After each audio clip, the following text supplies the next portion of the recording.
So how good are you when it comes to speaking in public? Whether it be a speech at a wedding, presentation for a job interview, motivating a crowd. If you're not used to doing it, it can be incredibly daunting. But clear communication is vital in all walks of life. Some people, of course, make a living out of public speaking, or they make a little bit of money from it. Terry Ryan from Harrogate is one of them.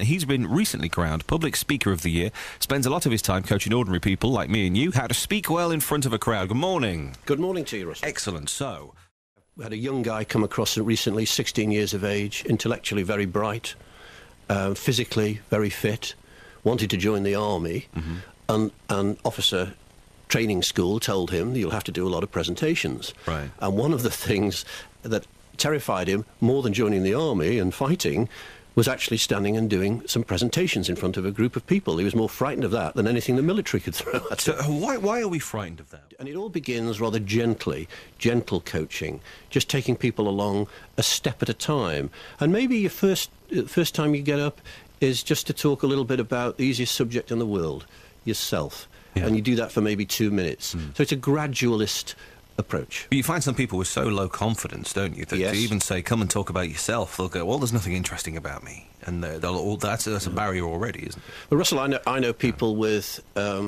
speech impediments who decided that they wanted to come out of their comfort zone. Yeah. Very brave people, and they wanted to talk in public. And I know a couple of people who've done that. So I'm not saying it doesn't take any courage. Yeah. It does. Let's be honest about it. But there's lots of people you can get encouraged. I do some coaching, as Yeah. you've mentioned. You can get support and encouragement. It's only like taking up golf or football or something. A bit of coaching helps a hell of a lot. Now, you've helped somebody in the royal family, didn't you? Well, not with public speaking. No, that's. I know where you might have seen that on my website. But I have visited Buckingham Palace on a couple of occasions, and I have visited the home of, I'll say it was Prince Andrew, a couple of times. But that was more to advise him about his garden, and in particular his lawn, because I used to be sales and marketing director for a lawn, for a well-known turf company, not based too far from where we're sitting. But you see, if you're in charge, if you're doing that and you're out there and you're advising people on lawns, again, that's a confidence issue, isn't it? To actually go in there and you're standing there opposite somebody, you're talking to the head of the household or something for a royal house, and you end up saying, well, this is what you need. There's confidence in all different facets of everybody. There are. My background predisposed me a little bit towards public speaking. That's absolutely the case. But I wouldn't want to leave the impression that it isn't for. Well, actually, it isn't for everybody, but it's got a broad appeal, and people do it for the reasons we've touched on. Lots of different reasons. So, where should we begin? Let's take a hypothetical thing here. There is a father of the bride speech coming up. Yes, and you have to stand there, and you got to talk to a room full of people. Let's say no more than 100, and between 50 and 100 people, and they're all there. And you can see them, the tables are laid out. There's probably empty wine glasses everywhere and bits of crumbs on the cloth. Yes. Where do you start? Because people will be immediately nervous, so where's a good place to start with a public speech like that?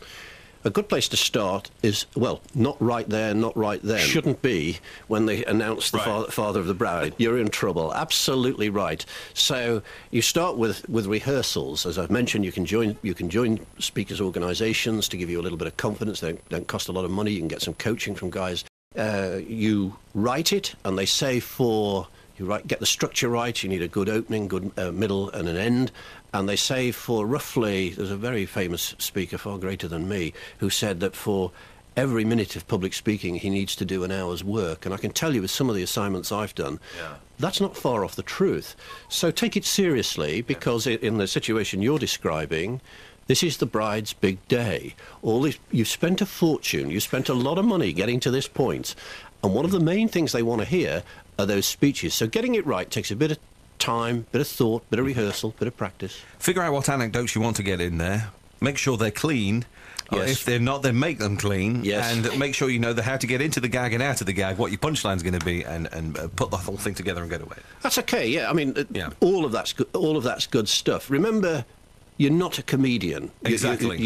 Don't set out to be a comedian, and build a speech like that. That particular one.